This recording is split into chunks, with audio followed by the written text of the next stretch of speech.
Salut à tous, c'est Dan et Nat. Avant de vous laisser avec votre épisode du jour, on a créé une adresse mail qui s'appelle natdansavabien-se-passer@gmail.com. Donc c'est vraiment comme ça se prononce, sans espace, sans cédille, natdansavabien-se-passer@gmail.com. Ça va nous permettre de pouvoir recevoir vos courriers Ouais. et savoir un peu ce que vous pensez.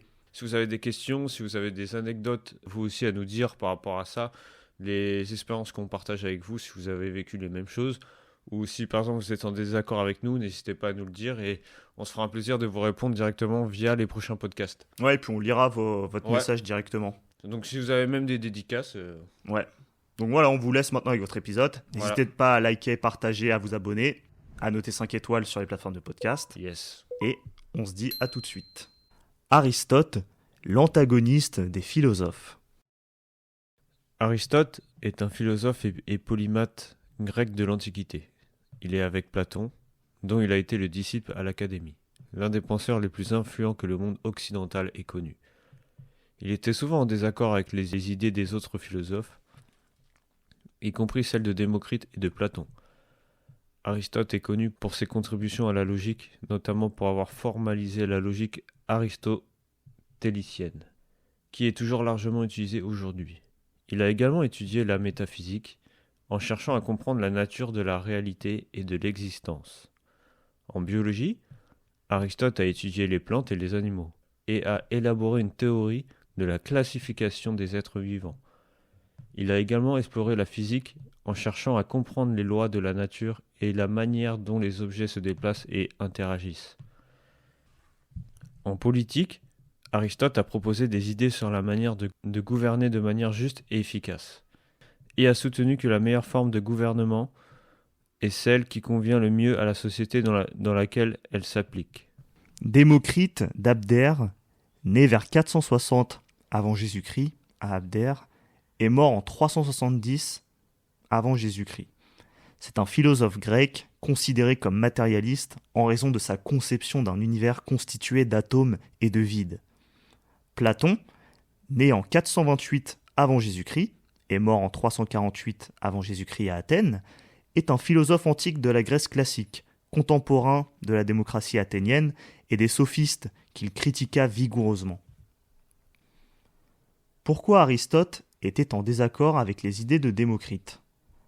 Aristote a développé une philosophie qui différait de celle de Platon et de Démocrite sur de nombreux points, selon laquelle la matière était continue et divisée en qualités primaires telles que la forme, la matière et le mouvement de la substance.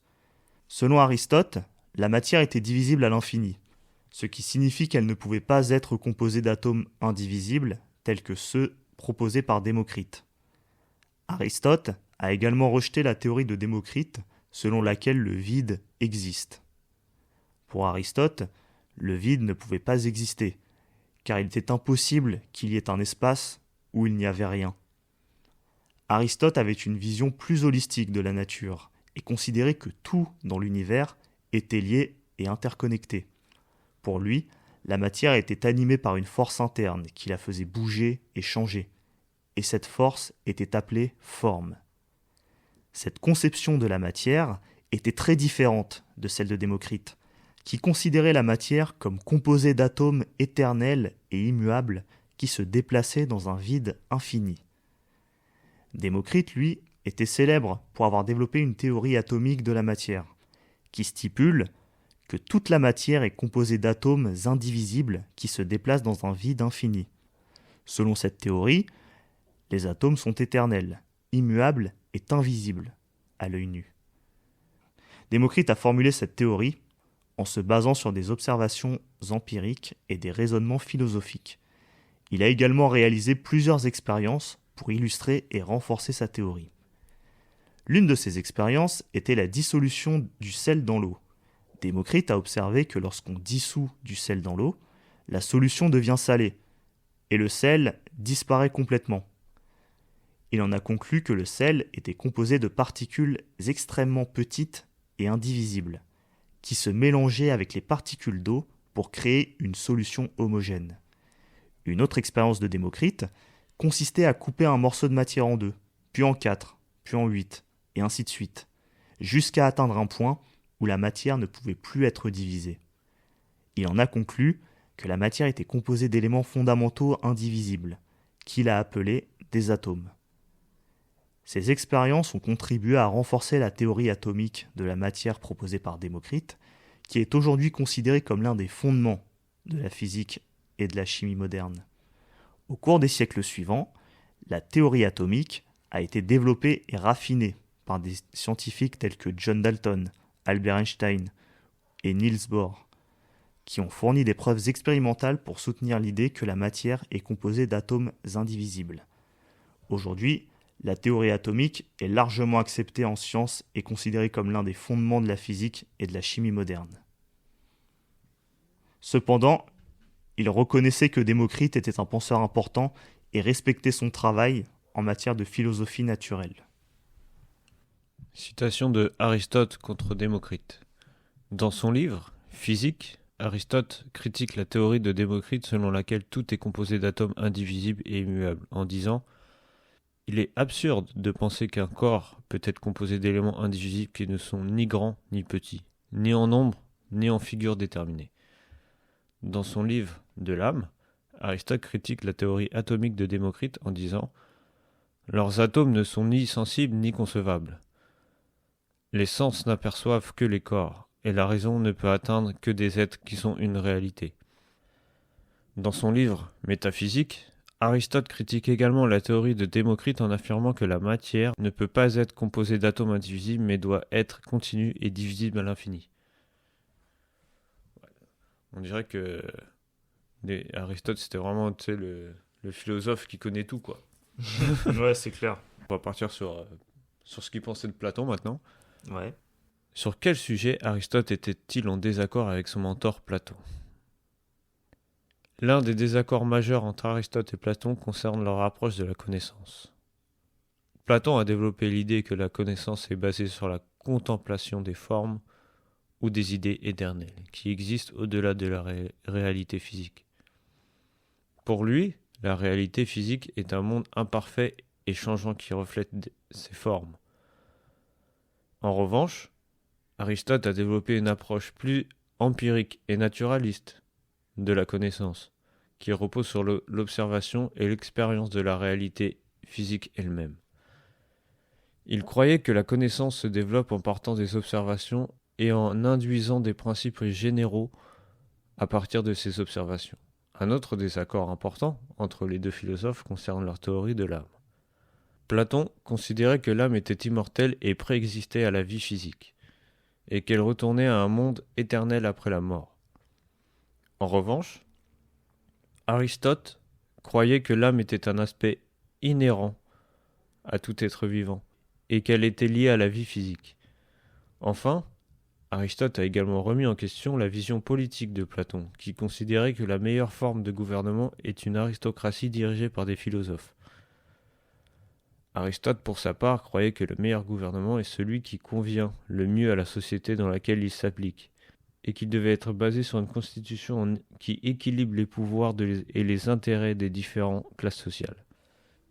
En ce qui concerne Platon, il a fait l'allégorie de la caverne. Dans cette allégorie, Platon compare les êtres humains à des prisonniers enchaînés dans une caverne, qui ne voient que des ombres projetées sur un mur devant eux. Il croit que ces ombres sont la seule réalité et ignore qu'il existe un monde extérieur de véritables objets et de vraie lumière. Selon Platon, cette allégorie représente la condition humaine et la difficulté à atteindre la véritable connaissance de la compréhension de la réalité. L'allégorie de la caverne est devenue un symbole culturel très influent et a inspiré de nombreux artistes, écrivains et penseurs à travers les siècles, de Nietzsche à Matrix. La théorie des idées de Platon a été l'une de ses contributions les plus influentes à la philosophie. Cette théorie affirme que les objets du monde sensibles ne sont que des copies imparfaites et changeantes d'idées éternelles et immuables qui existent dans un monde intelligible. Cette théorie a inspiré de nombreux philosophes ultérieurs tels que Plotin, Augustin, Descartes, Leibniz et Hegel. Quelques citations de Aristote contre Platon. Platon est mon ami, mais la vérité l'est encore plus. Il est clair que Platon a raison lorsqu'il affirme que les choses sensibles sont des copies. Platon croyait que toutes les choses sensibles étaient de simples copies des formes, mais nous savons maintenant que les choses sensibles ont leur propre existence et leur propre essence. Platon a tort de croire que l'âme est une substance séparée du corps. Platon a raison de dire que l'âme est immortelle, mais il a tort de croire qu'elle est préexistante. Aristote a eu des relations très différentes avec Démocrite et Platon. Bien qu'il ait respecté le travail de Démocrite en philosophie naturelle, il a été en désaccord avec sa théorie atomiste. Bien qu'il ait étudié avec Platon pendant de nombreuses années, il a fini par s'opposer à plusieurs de ses idées philosophiques. C'était pour dire que Aristote, pour lui, c'est comme j'ai dit tout à l'heure, on dirait qu'il a toujours eu raison, quoi. Ouais, C'était même le disciple de Platon, et au final, c'est comme s'il avait dépassé le maître en disant ouais, non, mais tout ce que tu dis, c'est de la merde. ouais, c'est ça, c'est un peu c'est l'élève qui se Ouais, c'est ça, retourne un peu contre son maître, ouais. Il a eu un ego démesuré là. Ouais. Pourtant, ouais, bah, on en parlait, mais les théories atomistes de Démocrite, c'est vraiment le truc qui est resté aujourd'hui. Bah, c'est ça, on voulait faire ce podcast pour parler un peu de Démocrite parce que quand on parle des philosophes aujourd'hui, des philosophes grecs, tout ça, t'entends souvent Platon, Ouais. Aristote, Socrate et Démocrite, tu le vois nulle part. Ouais. Alors que t'as vu sa théorie et elle a été utilisée par beaucoup de scientifiques aujourd'hui. Ouais. Et ils ont prouvé qu'il avait raison. Ouais. Donc tu dis que c'est incroyable. Aristote, il doit se retourner maintenant. Il va pas être content. Ouais, mais en tout cas, c'est intéressant ouais, de donner un peu une place à ce philosophe. Ouais. Et, parce que oui, Aristote, c'est vraiment celui qu'on voit partout et tout, mais mine de rien, ça me permettra d'en voir un peu plus. Et moi, je serais curieux de voir un peu, d'en savoir plus un peu sur Démocrite. Donc peut-être que si ça vous intéresse, on ira un peu plus loin là-dessus.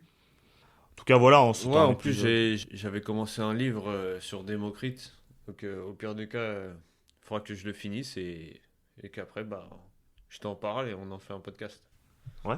Au pire Ok. des cas, si tu veux vraiment savoir plus sur lui. Mais je crois qu'il y a un truc avec la démocratie avec lui aussi, parce que Démocrite, de mot démocratie, Ouais. peut-être un truc comme ça aussi, je crois. Ok. Ok, bon bah, je pense que on a été assez court et bref Ouais. aujourd'hui, mais c'est un épisode intéressant, je pense, et puis assez concis, donc et assez digeste. Donc n'hésitez pas à nous dire Ouais, si ça c'est vous a ça. plu. Hein. On va se quitter ici Ouais. et bah, on se dit à la prochaine pour un nouvel épisode. Allez, Salut à tous. tchuss.